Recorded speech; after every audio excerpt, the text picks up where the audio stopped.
రామ్ రామ్ అందరికీ ఎట్లురు అందరూ బాగుండాలి, అందులో నేను ఉండాలి. సో ఎగ్జాక్ట్గా 12 days మాత్రమే ఉన్నాయి మన బప్ప ఆగమన్కి. ఇప్పుడైతే విజయమాన్వి ఆర్ట్స్కి అయితే వచ్చేసినాం అనమాట. జల్పల్లికి భయ్యా జబర్దస్త్ మూర్తులు అయితే తయారు చేసిండు అనమాట.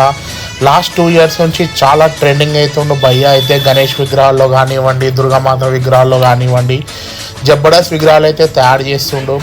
ఏవైతే మనకి బాంబేలో ట్రెండ్ అయిన విగ్రహాలు ఏవైతే ఉన్నాయో ఆ విగ్రహాలు కూడా తయారు చేసిండు అనమాట. సేమ్ ఫినిషింగ్ అట్లనే దింపిండు. అండ్ ఒక్కొక్క విగ్రహానికి అయితే ఒక్కొక్క టైప్ ఆఫ్ బొట్టు అయితే డిజైన్ చేసిండు అనమాట మన భయ్య అయితే. అండ్ బ్యాక్ సైడ్ కిరీటం కూడా మనకి సూర్య భగవానుడు సింబల్ ఎలా అయితే ఉందో కొంచెం అలా డిజైన్ అయితే చేసిండు అనమాట. సో మీరు చూడొచ్చు, కలరింగ్ కూడా కొంచెం యూనిక్ కలరింగ్ అనేది చేసిండు. విగ్రహాలకి ఎట్లా సెట్ అవుతుందో ఆ విగ్రహాల ప్రకారం అయితే మనకి కలరింగ్ అనేది చేసిండు అనమాట. సో ఈ విగ్రహం వచ్చేసి కంప్లీట్గా ఒక 16 feet ఉంటుంది. బ్యాక్గ్రౌండ్లో మనకి శివ భగవాన్ వచ్చిండనమాట. సిట్టింగ్ పొజిషన్లో కూర్చొని ఉండు మన గణేష్ మహారాజు. సో ఈ విగ్రహం కూడా చూడొచ్చు, మనకి బొట్టు డిఫరెంట్ ఉంది. బ్యాక్గ్రౌండ్ కిరీటంలో మనకి సూర్య భగవాన్ సింబల్ టైప్లో కిరీటం అనేది ఇచ్చిండు. సో మీరు చూడండి, ఈ విగ్రహం బొట్టు చూడండి కంప్లీట్గా డిఫరెంట్ ఉంది. మన బాలాజీ టైప్, మన బాలాజీ మహారాజ్కి ఎలా అయితే బొట్టు ఉంటుందో సేమ్ అలా ఉంది అనమాట బొట్టు. అండ్ ఈ విగ్రహం వచ్చేసి మన శివ భగవాన్ అనమాట. కంప్లీట్ మన భోలేనాథ్ అయితే ఎలా అయితే ఉంటాడో సేమ్ అలానే డిజైన్ అయితే చేసాడు అనమాట. ఈ విగ్రహం జబర్దస్త్ అనిపించింది, ఎక్కడ పోతుందో తెలియదు. అండ్ ఈ విగ్రహం వచ్చేసి చాలా విత్తులు అయితే చాలా పెద్దగా ఉందన్నమాట. టస్కర్ మీద పెడితే స్ట్రేట్ పెట్టనికి రాదు, ఎడల్పులో పెట్టాలి. అండ్ కంప్లీట్గా మన విష్ణుమూర్తి అవతారం అనమాట. పడవలో కూర్చున్నాడు మన విష్ణుమూర్తి అయితే.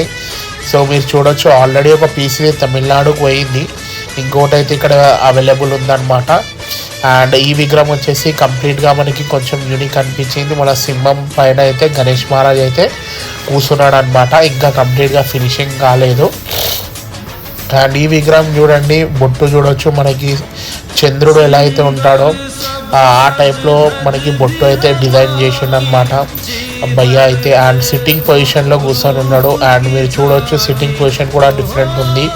అండ్ ఇక్కడ భయ్య అయితే కొన్ని విగ్రహాలు అయితే 3 తలకాయల గణేష్ మహారాజ్ అయితే తయారు చేసిండు.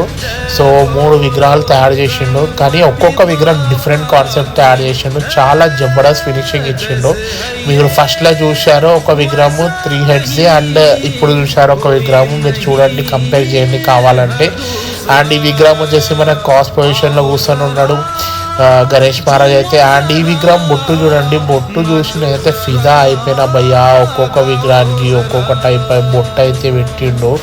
సో మీరు చూడొచ్చు, ఈ విగ్రహం బొట్టు కూడా మస్తు ఉందన్నమాట. మీరు చూడొచ్చు, మనకి మల్లార్ గణేష్కి ఎలా అయితే మనకి పెడతారో కంప్లీట్గా, సో అలానే బొట్టు అనేది తయారు చేసిండు. ఈ విగ్రహం కూడా మస్తు అనిపించింది. ఈ విగ్రహము ఆ పింక్ కలర్ బొట్టు కానివ్వండి, ఆ బొట్టుతో ఇంకా ముఖంలో కల వస్తుంది అనమాట. సూపర్ అనిపించింది. అండ్ ఈ విగ్రహం వచ్చేసి మనకి రైట్ సైడ్కి శేషనాగ్ అయితే ఉందన్నమాట. గణేష్ మహారాజ్ క్రాస్ పొజిషన్లో కూర్చొని ఉన్నాడు. బ్యాక్ సైడ్ అయితే మనకి శివ భగవాన్ ఉన్నాడు అనమాట. సో ఈ విగ్రహం కూడా చాలా పెద్ద విగ్రహం, భారీ విగ్రహం అనమాట. 16 to 7 feet విగ్రహము. అండ్ ఈ విగ్రహం వచ్చేసి చిన్న విగ్రహం అనమాట. ఒక 14 to 15 feet వరకు ఉంటుంది బ్యాక్గ్రౌండ్ తోటి. బ్యాక్గ్రౌండ్లో బొమ్మంబోలి వచ్చినాడు. మొత్తం ఫినిషింగ్ అయినాక మళ్ళీ చూపిస్తా. గణేష్ మహారాజ్కి జై.